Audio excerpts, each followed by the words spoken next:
بسم اللہ الرحمن الرحیم۔ السلام علیکم۔ اللہ تعالیٰ نے وحی کے ذریعے اپنے پیغمبر حضرت محمد صلی اللہ علیہ وآلہ وسلم پر گزشتہ اقوام کے حالات ظاہر کر کے عبرت آموز قلب اور بصیرت افروز نگاہ کے لیے بہت کچھ سامان رشد و ہدایت عطا فرمایا، تاکہ موجودہ و اقوام سرکش اور مفسد قوموں کے نتائج بد اور ہولناک پادیش عمل سے عبرت حاصل کریں اور نیکوکار قوموں کے حالات و واقعات ان کے ثمرات خیر کو اختیار کر کے دین و دنیا کی فلاح کو اپنا سرمایہ بنائیں۔ اور چونکہ قرآن عزیز کا مقصد صرف معذب تزکیہ ہے، نہ کہ اقوام و امم کی مکمل تاریخ، اس لیے اس نے نہ دنیا کی تمام قوموں کی تاریخ کو بیان کیا ہے اور نہ جن قوموں کی تاریخ سے تعارض کیا ہے اس کی پوری تاریخ کو پیش کیا ہے، کیونکہ یہ اس کے موضوع اور مقصد سے خارج ہے۔ وہ رشد و ہدایت اقوام کے لیے بلا شبہ ایک مکمل سفینہ قانون ہے، مگر تاریخ و جغرافیہ یا فلسفہ و سائنس کی کتاب نہیں ہے۔ بیت المقدس کی تعمیر کا واقعہ حضرت سلیمان علیہ السلام کے واقعات کے ضمن میں تفصیل کے ساتھ بیان ہو چکا ہے۔ یہ پاک جگہ اپنی مسجد کی وجہ سے بنی اسرائیل کا قبلہ رہی ہے، اور یہ مقدس مقام بے شمار انبیاء بنی اسرائیل کا مدفن ہے۔ اس کی عظمت نہ صرف یہود و نصارہ ہی کی نگاہ میں ہے، بلکہ اس کو مسلمان بھی مقام مقدس مانتے ہیں، اور اللہ کے آخری رسول حضرت محمد صلی اللہ علیہ وآلہ وسلم کے واقعہ معراج نے اس کے تقدس کو اور بھی چار چاند لگا دیے ہیں۔ اور جب بھی کوئی مسلمان سورہ اسرار کو تلاوت کرتا ہے، اس کے قلب میں اس مقام کا تقدس و جلال اثر کیے بغیر نہیں رہتا۔ پاکی ہے ذات کے لیے جس نے اپنے بندے محمد صلی اللہ علیہ وآلہ وسلم کو راتوں رات مسجد حرام سے مسجد اقصی تک سیر کرائی۔ وہ مسجد اقصی جس کے اطراف کو ہم نے بڑی برکت دی ہے، اور اس لیے سیر کرائی کہ اپنی نشانیاں دکھائے۔ بلا شبہ وہی ذات ہے جو سننے والی دیکھنے والی ہے۔ بیت المقدس کی اس مسجد کو مسجد اقصی اس لیے کہتے ہیں کہ وہ مکہ حجاز سے بہت دور فاصلے پر واقع ہے۔ معراج کے واقعے میں جب قرآن نے بیت المقدس کا ذکر کیا تو ساتھ ہی جانب توجہ دلائی کہ بنی اسرائیل کی دعوت و تبلیغ کا یہ مقام اور بنی اسرائیل کا قبلہ جو تمہارے نزدیک بھی عظمت و تقدیس سے معمور ہے، یہود کی مفسدانہ سرگرمیوں اور احکام الہی کے خلاف مسلسل بغاوتوں اور شرارتوں کی وجہ سے 2 مرتبہ تباہی و بربادی سے دوچار ہو چکا ہے۔ اور نہ صرف یہ مقام بلکہ خود یہ بھی عیسائیوں کے ہاتھوں حد درجہ ذلیل و رسوا ہو چکے ہیں، مگر ان کو پھر بھی عبرت و بصیرت حاصل نہیں ہوئی۔ اور آج جب کہ رسول اکرم حضرت محمد صلی اللہ علیہ وسلم کی دعوت عامہ ان کو رشد و ہدایت اور دین و دنیا کی عزت و عظمت کا پیغام سنا رہی ہے، یہ اس کے ساتھ نفرت و حقارت ہی کا معاملہ کر رہے ہیں، اور پہلے سانوں کی طرح اب بھی غفلت اور سرکشی اختیار کر کے اپنی ذلت کو دعوت دے رہے ہیں۔ اللہ تعالیٰ کے بنائے ہوئے قانون قدرت کا ہمیشہ یہ اٹل فیصلہ رہا ہے کہ جب بد اخلاقی، فتنہ و فساد، خون ریزی، جبر و ظلم اور حق کے مقابلے میں حسد کسی جماعت کا قومی مزاج بن جاتے ہیں، اور چند افراد میں نہیں بلکہ پوری قوم کے اندر یہ امور نشو و نما پا جاتے ہیں، تو پھر قبول حق کی صحیح ادا ان سے سلب کر لی جاتی ہے، اور وہ اس درجہ بے خوف اور بے باک ہو جاتے ہیں کہ ان کے پاس اللہ کے سچے پیغمبر دعوت حق اور پیغام الہی سنانے آتے ہیں تو وہ صرف اس دعوت سے منہ ہی نہیں موڑ لیتے، بلکہ انبیاء و رسول کو قتل تک کر دینے سے گریز نہیں کرتے، اور شرک کو رائے عمل بنا کر اولیاء رحمان کی جگہ اولیاء شیطان بن جاتے ہیں۔ جب ان کی حالت اس درجہ پہنچ جاتی ہے تو اب اللہ برتر کا قانون پاداش عمل بروئے کار آتا ہے، اور آخرت کے عذاب علیم کے علاوہ دنیا میں ہی ان کو ایسی ہلاکت و بربادی سے دوچار کر دیتا ہے کہ اس قوم کا تمام غرور اور شر و فساد کی شعلہ سامانیاں ذلت و خواری کے ساتھ خاک کر دی جاتی ہیں، اور ان کی قوم زندگی کو خطر و مذلت میں پھینک دیا جاتا ہے، تاکہ ان کی آنکھیں مشاہدہ کر لیں اور عبرت آموز قلب بھی یہ سمجھ لیں کہ حقیقی عزت و سر بلندی کے مالک تم نہیں ہو، اور ذلت و عزت تمہارے اپنے ہاتھ میں نہیں ہے بلکہ اس قادر مطلق ہستی کے قبضے میں ہے جو کائنات ہست و بود کا خالق و مالک ہے۔ اور جس کا یہ اعلان ہے کہ بدکاروں کے لیے انجام کار ذلت اور رسوائی کے سوا اور کچھ نہیں ہے، اور حقیقی عزت نیکوکاروں ہی کے لیے ہے، اور وہی اس حقیقت کے پیش نظر جس کو چاہتا ہے عزت بخشتا ہے اور جس کو چاہتا ہے ذلت دیتا ہے۔ بس جب ہم اس قانون فطرت کو پیش نظر رکھ کر یہود بنی اسرائیل کے اس آیت کی تاریخ کا مطالعہ کرتے ہیں جو زیر بحث واقعات سے متعلق ہے، تو یہ بات روز روشن کی طرح نمایاں نظر آتی ہے کہ ان کی قومی زندگی کا قوال بد اخلاقیوں سے ہی بنا تھا، اور وہ اپنی زندگی پر فخر کرتے تھے۔ چنانچہ حضرت داؤد سلیمان علیہ السلام کے بعد ان کی مذہبی اور اخلاقی پستی کا یہ عالم تھا کہ جھوٹ، فریب، ظلم و سرکشی اور فساد و فتنہ انگیزیاں ان کا شعار بن گئے تھے، حتیٰ کہ شرک و بت پرستی تک ان میں رچ گئی تھی۔ لیکن اس کے باوجود عرصہ دراز تک اللہ تعالیٰ کے قانون مہلت نے ان کو مہلت دی کہ وہ اپنی حالت کی اصلاح کریں، اور اس کی رحمت نے ان سے منہ نہیں موڑا، بلکہ ان کی رشت و ہدایت اور اصلاح و اخلاق و اعمال کے لیے نبیوں اور پیغمبروں کا سلسلہ قائم رہا، جو برابر ان کو نیکوکاری کی ترغیب دیتے اور بدکاری سے اجتناب کی تلقین کرتے رہتے تھے، تاکہ ان کو دین و دنیا کی سربلندی حاصل ہو، اور وہ انبیاء و رسول علیہ السلام کی اولاد ہونے کی حیثیت سے دوسروں کے لیے اسوائے حسنہ بن سکیں۔ مگر یہود پر ان کے تبلیغ کا مطلق کوئی اثر نہیں ہوا، اور ان کی سرکشی اور نافرمانی ترقی پذیر ہوتی گئی، اور ان کے احبار نے سیم و زر کی خاطر اللہ برتر کے احکام میں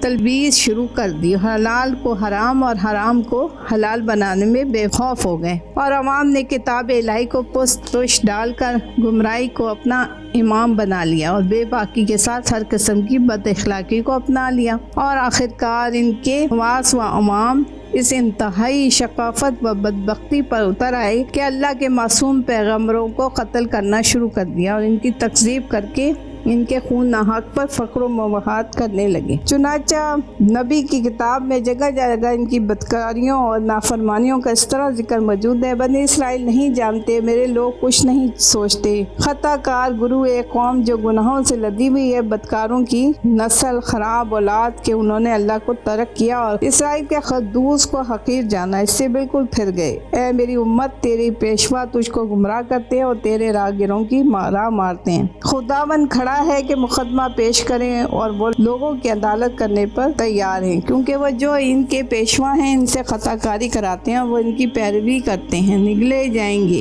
سو خداوندان کے جوانوں سے خوشنود نہیں، اور وہ ان کے یتیموں اور ان کی بیواؤں پر رحم نہ کرے گا کہ ان میں ہر ایک بے دین ہے اور بد کردار ہے۔ اور یرمیانہ نبی کی کتاب میں اس طرح مرکوز ہے: اور اللہ نے اپنے سارے خدمت گزار نبیوں کو تمہارے پاس بھیجا، صبح سویرے اٹھا کے بھیجا، پر تم نے نہ سنا نہ اپنا کان لگایا۔ انہوں نے کہا کہ ہر ایک اپنی بری راہ سے اور اپنے کاموں کی برائی سے باز آئے، اور اس سرزمین میں جسے اللہ نے تم کو اور تمہارے باپ دادوں کو ہمیشہ کے لیے دیا ہے بستے رہو، اور تم بیگانے باطل معبودوں کا پیچھا نہ کرو کہ ان کی بندگی اور ان کو سجدہ کرنے لگو، اور اپنے ہاتھوں کے کاموں سے مجھے غصہ نہ دلاؤ، اور میں تم کو کوئی ضرر نہ پہنچاؤں گا، بل پھر تم نے میری نہ سنی۔ اللہ کا فرمان ہے کہ اپنے ہاتھوں کے کاموں سے اپنے زیان کے لیے مجھے غصہ نہ دلاؤ۔ اور جب حضرت یرمیانہ ساری باتیں کہہ چکا تو اللہ نے اسے حکم دیا تھا کہ ساری قوم سے کہے جھوٹے نبوت، اور ساری قوم نے اس کو پکڑا اور کہا کہ تو یقیناً قتل کیا جائے گا، تو نے خداوند کا نام لے کر کس لیے نبوت کی ہے، اور یہ کہا کہ یہ گھر یروشلم سلا کی مانند ہو جائے گا اور یہ شہر ویران کیا جائے گا، کیونکہ اے یہود جتنے تیرے شہر ہیں اتنے ہی تیرے معبود ہیں، تم کاہے کو مجھ سے حجت کرو گے، تم سب مجھ سے پھر گئے ہو۔ خداوند کہتا ہے: میں نے تمہارے لڑکوں کو مارا پیٹا اور تربیت پذیر نہیں ہوئے، تمہاری ہی تلوار پھاڑنے والے شیر ببر کی مانند تمہارے نبیوں کو کھا گئی ہیں، یعنی تم نے اپنے ہی ہاتھوں سے اپنے سچے پیغمبروں کو قتل کیا۔ یہود کی سرکشی اور اللہ سے بغاوت کا یہ افسوسناک حالات تھے جن پر اللہ کی جانب سے بار بار ان کو تنبیہ کی جاتی اور مہلت سے فائدہ اٹھانے کی ترغیب دی جاتی رہی، لیکن ان پر الٹا ہی اثر ہوتا رہا اور ان کی بے حیائی اور جسارت بڑھتی رہی۔ تب یک غیرت حق نے قہر شدید کی شکل اختیار کر لی اور اس کا زبردست ہاتھ ان کی جانب پاداش عمل کے لیے بڑھا۔ 7ویں صدی قبل مسیح کے آخری دور میں بابل عراق کی حکومت پر ایک زبردست جری اور ظالم اور جابر بادشاہ سر پر آرائے سلطنت ہوا۔ اس کا نام بنو قدیس یا بنو قدازار تھا اور عرب اس کو بخت نصر کہتے تھے۔ اگرچہ زمانے میں بابل کی حکومت بذات خود ایک زبردست حکومت شمار ہوتی تھی، مگر اس کے قریب نینوا کی مشہور طاقت کی تباہی کے بعد تو اس کو اور زیادہ قوت و شوکت حاصل ہو گئی اور وہ ایک عظیم الشان شہنشاہیت تسلیم کر لی گئی، حتیٰ کہ ایران کی مختلف قبائلی حکومتیں بھی اس کی ماتحت حکومتیں سمجھی جانے لگیں۔ شمشیر کشورستان نے اس پر بھی اکتفا نہیں کیا اور اس کی نظریں شام اور فلسطین کے علاقوں پر بھی پڑنے لگیں، جو یہودیہ کا علاقہ کہلاتا اور بنی اسرائیل کے مذہب اور قومیت کا گہوارہ سمجھا جاتا تھا۔ چنانچہ وہ اس کی جانب بڑھا۔ جب یہودیہ کی سرزمین کے باشندوں نے یہ سنا تو ان کے ہوش آواز جاتے رہے اور بادشاہ سے لے کر رعایا تک سب کو موت کا نقشہ نظر آنے لگا، اور اب وہ سمجھے کہ حضرت یسیارا اور حضرت یرمیانہ علیہ السلام نے ہماری بدکاری پر منتبہ کرتے ہوئے جس سزا اور عذاب الہی کا ذکر کیا تھا اور جس سے ناراض ہو کر ہم نے ان کو قید خانے میں ڈال رکھا ہے، وہ وقت آ پہنچا، مگر شومئی قسمت دیکھی کہ انہوں نے اس حالت کو دیکھ کر اپنی بدعمالیوں اور بدکرداریوں پر اظہار ندامت اور درگاہ الہی میں توبہ کی جانب پرواہ نہ کرتے ہوئے اپنی مادی طاقت کے اسباب و وسائل پر بھروسہ کیا اور شاہ بابل کی مقاومت کے لیے آمادہ ہو گئے۔ نتیجہ یہ نکلا کہ وہ فلسطین اور شام کے شہروں اور وادیوں کو ویران اور مسمار کرتا ہوا بیت المقدس کے دروازے پر آ کھڑا ہوا۔ اب شاہ یہودا کو اطاعت کے بغیر کوئی چارہ نہ رہا۔ یروشلم میں لشکر سمیت داخل اور بادشاہ، سردار اور تمام امراء کو قید کر لیا اور شہر کی اینٹ سے اینٹ بجا دی۔ لشکریوں نے تمام مال و متاع اور مسجد کی تمام اشیاء کو لوٹ لیا اور تورات کے تمام نسخوں کو آگ میں جلا کر خاک کر دیا اور ہزارہ انسانوں کو قتل اور باختلاف روایت 1,00,000 سے زیادہ یہودیوں کو، جن میں بوڑھے، بچے، عورتیں اور مرد سبھی تھے، بھیڑ بکری کی طرح ہانکتا ہوا پیادہ پا بابل لے گیا اور ان سب کو غلام و باندی بنا لیا۔ علاقہ فلسطین اور شام کے لاکھوں انسانوں کو قتل و غارت کرنے کے علاوہ صرف دمشق میں اس نے لاتعداد یہودیوں کو قید کیا، حتیٰ کہ خود یہودیوں کی زبان پر یہ تھا کہ انبیاء علیہ السلام کے ناحق خون قتل کرنے کی سزا ہے جو ہم کو شاہ بابل کی شمشیر براں کے ذریعے دی جا رہی ہے۔ بابل کی غلامی کا یہ زمانہ یہود کے لیے کس درجہ یاس انگیز، حسرت زار اور عبرت ناک رہا ہوگا، اس کا حقیقی اندازہ ہمارے اور آپ کے لیے بہت مشکل ہے۔ بظاہر کوئی سہارا نہیں تھا کہ جس کے بلبوتے پر وہ اپنی اس حالت میں انقلاب پیدا کر سکتے۔ تخت سلطنت پر بخت نظر کا ایک جانشین بیل شازار سریر آرا نے سلطنت تھا۔ یہ بادشاہ بخت نظر کی طرح اگرچہ جری اور بہادر نہیں تھا، مگر عیاشی میں اس سے بھی آگے تھا، حتیٰ کہ خود اس کی اپنی رعایا اس کے اعمال بد سے سخت پریشان اور اس کے ظلم سے عاجز اور ہر وقت انقلاب کی خواہاں رہتی تھی۔ اور یہ وہ زمانہ تھا کہ حضرت دانیال علیہ السلام اپنی الہامی پیشن گوئیوں، کریمانہ اخلاق، اعلیٰ صفات اور غیر معمولی فراست کی وجہ سے پبلک میں درجہ مقبول تھے کہ ان حکومت کے نظام کار میں اور مشیر بن گئے تھے۔ انہوں نے بیل شازار کو ہر چند سمجھایا اور بدعمالیوں سے روکا اور ڈرایا، مگر اس پر کوئی اثر نہ ہوا، اور ایک دن اس نے یہ نوبت پہنچا دی کہ اپنی محبوبہ کے اصرار پر یروشلم کے مقدس ظروف کو جو بخت نظر لوٹ کر لایا تھا، مجلس نشاط میں منگوا کر ان میں شراب پی اور ان کی توہین کی، مگر ابھی وہ شراب نوشی میں مشغول ہی تھا کہ اس نے شمع کافوری کی روشنی میں یہ منظر اپنی آنکھ سے دیکھا کہ بغیر کسی شکل و صورت کے سامنے آئے ہوئے ایک ہاتھ غیب سے ظاہر ہوا اور اس نے محل کی دیوار پر چند جملے لکھ دیے۔ یہ دیکھ کر بادشاہ پر بہت ہیبت طاری ہو گئی اور اس نے فوراً نجومیوں کو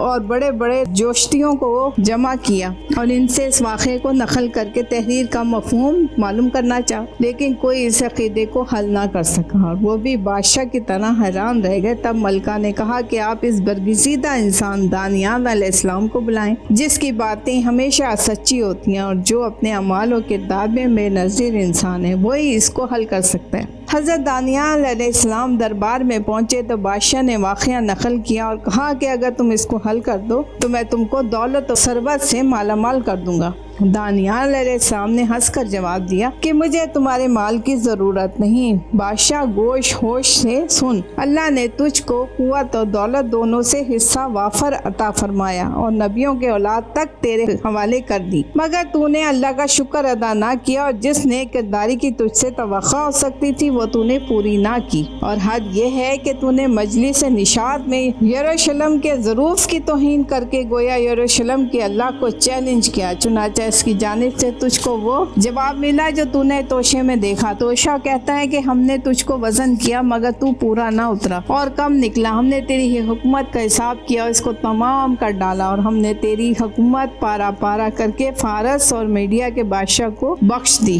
چنانچہ اس واقعے کو چند دن بھی نہ گزرے تھے کہ بابل کی رعایا نے چند افسروں کو اس بات پر آمادہ کیا کہ وہ خورس کے پاس جائیں اور اس سے عرض کریں کہ آپ کی ایمانداری، عدل و انصاف اور رعایا پروری کی شہرت نے ہم کو مجبور کیا ہے کہ ہم آپ کو دعوت دیں کہ آپ ہم کو بیل شہزار کے مظالم سے نجات دلا کر اپنی رعایا بنا لیجیے۔ خورس کے پاس یہ وفد اس وقت پہنچا جبکہ وہ مشرق کی مہم سر کرنے میں مشغول تھا۔ اس نے وفد کی درخواست کو سنا اور قبول کیا اور مشرقی مہم سے فارغ ہو کر بابل پہنچا، اور اس کی مستحکم اور ناتسخیر ہونے والی دوہری شہر پناہ کو مدھم کر کے حکومت بابل کا خاتمہ کر دیا، اور تمام رعایا کو امن دے کر ان کو بیل شہزار کے مظالم سے نجات دلائی، جس کا بابل کی رعایا نے بے حد شکریہ ادا کیا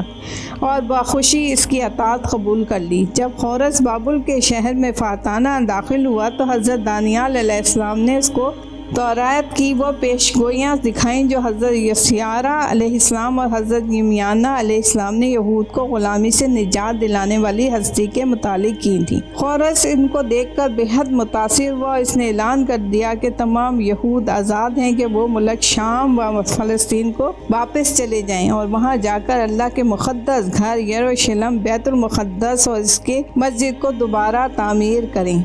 یہود کے قومی خصائل و عادات سے متعلق کافی معلومات کے بعد آپ کے لیے بات حیرت انگیز نہیں ہو سکتی کہ اتنی سخت ٹھوکر کھانے اور ذلت اور رسوائی کی عبرتناک سزا کو برداشت کرنے کے باوجود، جن کی تفصیلات ابھی سبت قلم ہو چکی ہیں، ان کی چشم عبرت اور گوش خاک نوش میں کوئی حرکت پیدا نہیں ہوئی اور ان کی حالت اس آیت کا مصدق ثابت ہوئی، یعنی آہستہ آہستہ انہوں نے پھر ظلم و فساد اور بغاوت و سرکشی پر کمر باندھ لی اور گزشتہ بد اخلاقیوں اور بد کرداریوں کا مظاہرہ شروع کر دیا۔ کچھ یہ بھی نہیں تھا کہ کوئی ان کو سمجھانے اور تنبیہ کرنے والا نہیں تھا، کیونکہ اللہ تعالیٰ کے سچے پیغمبروں کا سلسلہ ان میں جاری تھا، اور جو ان کو سیدھی راہ پر لگانے اور بری راہ سے بچانے کے لیے برابر نصیحت و بصیرت کا حق ادا کرتے رہتے تھے، مگر ان کے قومی مزاج کا توازن اس درجہ خراب ہو چکا تھا کہ ان پر کسی اچھی بات کا اثر ہی نہیں ہوتا تھا، اور بادشاہ سے لے کر رعایا تک سب ایک ہی رنگ میں رنگے ہوئے تھے۔ وہ پیغمبروں کا مذاق اڑاتے، باطل کوشی کو شیر مادر سمجھتے اور اپنی حرکات بد پر شرمندہ ہونے کی بجائے فخر کرتے رہتے تھے۔ پھر صورتحال اس حد پر جا کر بھی ختم نہیں ہوئی، بلکہ اسی درمیان میں ایسا ہوش ربا حادثہ پیش آ گیا کہ جس نے یہود کی نائت اور باطل کوشی کو دوست دشمن دونوں کی نگاہ میں بخوبی روشن کر دیا۔ تفصیل یہ ہے کہ انبیاء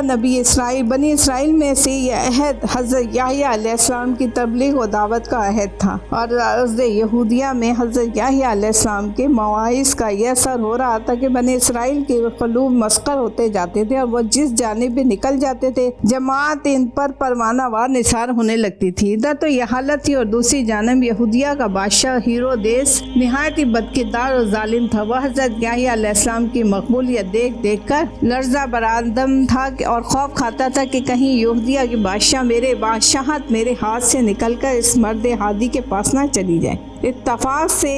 ہیرودیس کے سوتیلے بھائی کا انتقال ہو گیا۔ اس کی بیوی بیجا حسین تھی جو ہیرودیس کی بھاوج ہونے کے علاوہ اس کی علاقی بھتیجی بھی تھی۔ ہیرودیس اس پر عاشق ہو گیا اور اس سے نکاح کر لیا۔ چونکہ یہ اسرائیلی ملت کے خلاف تھا، اس لیے حضرت یحییٰ علیہ السلام نے سر دربار اس کو اس حرکت پر ملامت کی اور اللہ کے خوف سے ڈرایا۔ ہیرودیس کی محبوبہ نے یہ سنا تو غم و غصے سے بےتاب ہو گئی اور ہیرودیس کو آمادہ کیا کہ وہ حضرت یحییٰ علیہ السلام کو قتل کر دے۔ ہیرودیس اگرچہ اس نصیحت سے خود بھی بہت برفاختہ تھا مگر اس ارادے میں متعمل تھا، لیکن محبوبہ کے اصرار پر اس نے حضرت یحییٰ علیہ السلام کا سر قلم کر کے اور تشت میں رکھ کر اس کے پاس بھجوا دیا۔ سخت حیرت کا مقام ہے کہ حضرت یحییٰ علیہ السلام کی محبوبیت عام کے باوجود کسی اسرائیلی کو یہ جرأت نہیں ہوئی کہ ہیرودیس کی اس حرکت پر اس کو روکے یا ملامت کرے۔ بلکہ ایک جماعت نے اس عمل کو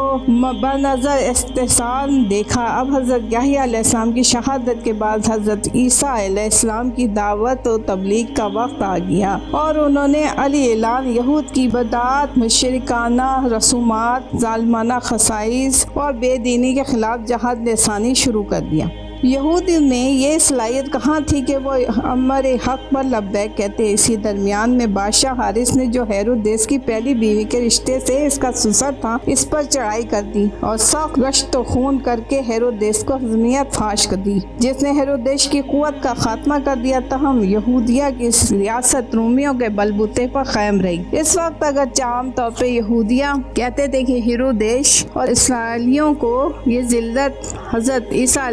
علیہ السلام کے خون ناحق کی پادیش میں پیش آئی، لیکن اس کے باوجود انہوں نے اس حادثے سے کوئی سبق نہیں لیا، مگر اللہ تعالیٰ نے ان کے ارادوں کو ناکام بنا کر حضرت عیسیٰ علیہ السلام کو زندہ آسمان پر اٹھا لیا۔ آخر پادیش عمل سامنے ہوئے، اب خود یہودیوں میں باہم خانہ جنگی شروع ہو گئی۔ وجہ یہ پیش آئی کہ اس دور میں یہود کے 3 فرقے ہو گئے تھے۔ ایک فرقہ کی جماعت تھی اور ان کو فریسی کہتے تھے، اور دوسری جماعت اصحاب ظاہر کی تھی جو اعلامی الفاظ کے ظاہر پر جمود کرتے تھے، ان کو صندوقی کہتے تھے، اور تیسری جماعت مرتاز اور راہبیوں کی تھی۔ ان میں سے فریسی اور صندوقی کا اختلاف اس درجہ ترقی کر گیا تھا کہ ان میں سخت خون ریزیاں ہونے لگیں۔ شاہ یہودیہ جس گروہ کی طرف دار ہو جاتا تھا وہ دوسرے گروہ بے دریغ قتل کر دیتا تھا۔ آخر یہ جنگ اس قدر بڑی کہ شاہ یہودیہ کو باغیوں کے خلاف رومیوں سے مدد لینی پڑی اور بت پرستوں کے ہاتھوں یہودیوں کا قتل کرایا جاتا تھا۔ چنانچہ اس کشمکش میں رفع حضرت عیسیٰ علیہ السلام سے تقریباً 70 سال کے بعد یہود کے 2 حق یونان اور شیمون کے درمیان سخت معرکہ جنگ و جدل برپا ہوا۔ یہ وہ زمانہ تھا کہ جب کہ تخت روم پر اس کا ایک بہادر جنرل قیصرہ کر رہا تھا اور ارض یہودیہ یہ میں پوہنان کو کامیابی ہو گئی تھی، جو نہایت شفاق اور بدکردار تھا۔ اس کے ظالم ساتھیوں کے ہاتھوں ارض قدس کی تمام گلی کوچوں میں خون کی ندیاں بہہ رہی تھیں۔ اس حالت میں یہود نے اسنانوس سے مدد چاہی اور اس نے اپنے بیٹے ٹیٹس کو ارض مقدس کی فتح پر مامور کیا۔ وہ آگے بڑھا اور ارض یہودیہ کے قریب جا کر اپنے قاصد کو صلح کے لیے بھیجا۔ یہود کا پارا ظلم و ستم بہت چڑھا ہوا تھا، انہوں نے اس کو بھی قتل کر دیا۔ اب تیوتوس غضبناک ہو گیا اور اس نے کہا کہ بلا لحاظ کسی فرقے کے تمام یہودیوں کا استئصال کر کے جاؤں گا تاکہ ہمیشہ کے لیے سرزمین سے یہ جھگڑا پاک ہو جائے۔ چنانچہ اس نے بیت المقدس پر اس قدر سخت حملہ کیا کہ شہر پناہ مدھم ہو گئی، مسجد کی دیواریں شکستہ ہو گئیں، محاصرے کی طوالت سے ہزاروں یہود بھوکے مر گئے اور ہزاروں فرار ہو کر بے وطن ہو گئے، اور جو بچے تھے وہ تلوار کے گھاٹ اتار دیے گئے۔ رومیوں نے مسجد کی بے حرمتی کی اور جہاں اللہ واحد لا شریک کی عبادت ہوتی تھی وہاں بت لے جا کر رکھ دیے۔ غرض یہ وہ شکست تھی کہ پھر یہود کبھی نہ ابھرے اور اپنی کمینی اور ظالمانہ حرکات، اعلانیہ فسق و فجور اور نبیوں کو قتل کی پادیش میں ہمیشہ کے لیے ذلیل و خوار ہو کر رہ گئے۔ جزاک اللہ۔